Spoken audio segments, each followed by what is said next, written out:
So we're going to write another best fit line using the calculator, but this time we're going to add in a new thing. We're going to talk about something that is called the correlation coefficient.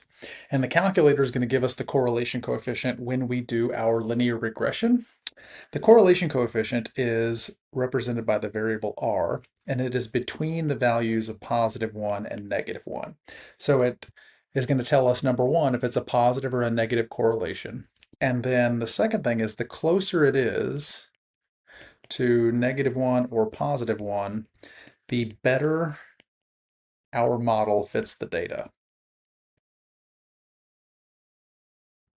What this means is if it has it meaning our data, if our correlation is exactly 1, that means it is positive and perfectly straight. Every point is exactly in a straight line. If it's -1, that means it is negative and perfectly straight. Every point is exactly in a straight line. 0 means no correlation. It is not a straight line at all. It's very messy. Either it's scattered all over the place, or it could be a parabola. A parabola, one of those U-shaped graphs, would also have a correlation coefficient of 0. It just means it's not a linear model at all, and our best fit line, our equation, is not a good fit for our data. Okay, so just like last time, this all has to be done on the calculator, so we are going to need our calculator. Now, I left the calculator with the same data in it as last time, so that whenever I do stat edit, it has all the data left over from the previous problem, and I did this on purpose to show you how to clear this out. Because if I go up to L2 and I press delete, it is going to delete L2 so that I will just have L1, L3, L4, L5. And to get L2 back, you basically have to completely reset the memory on your calculator. I do not want to press delete. You press clear and then enter. And that just clears the numbers out. So go to L1, press clear, and then enter. Okay, don't press delete. That deletes the whole list, and then you might as well just reset the memory on your calculator. Okay, so in the first list, I'm going to put our years. It was every 2 years starting in 1995. And actually don't remember what year it stopped. It stopped in 2013. Okay, so from 1995 to 2013. Oops. 2011, 2013.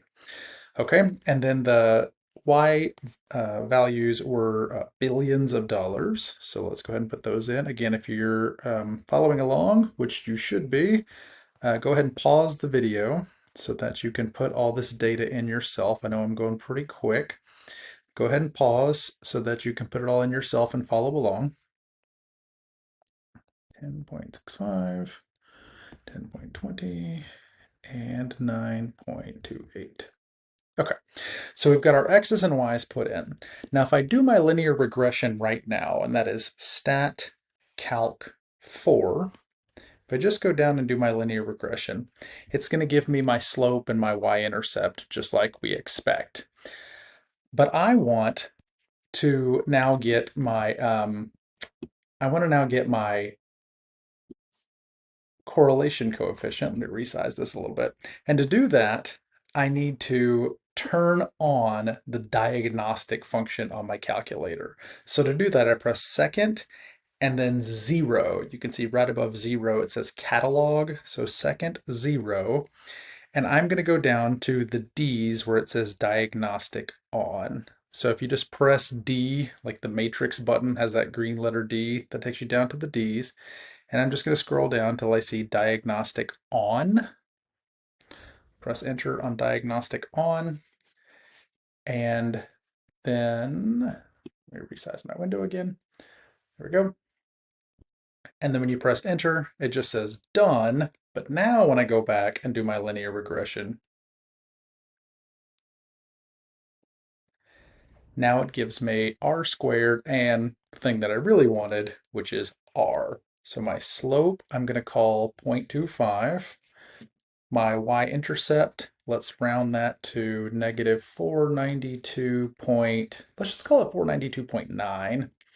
And our r is Let's round it to 89, 0.89. Okay, so let's jot that down. Our equation is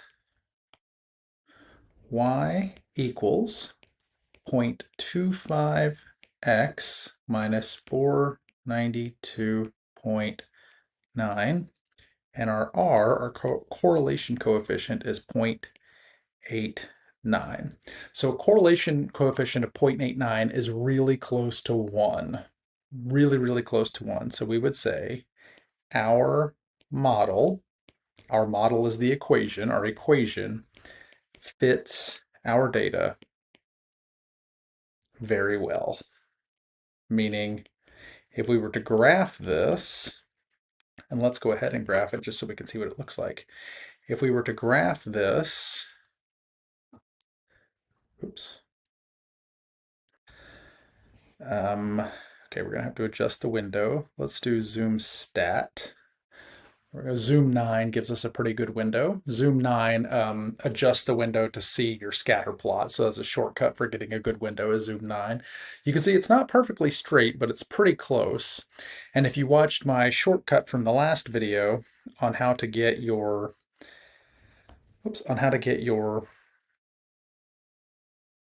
equation in there.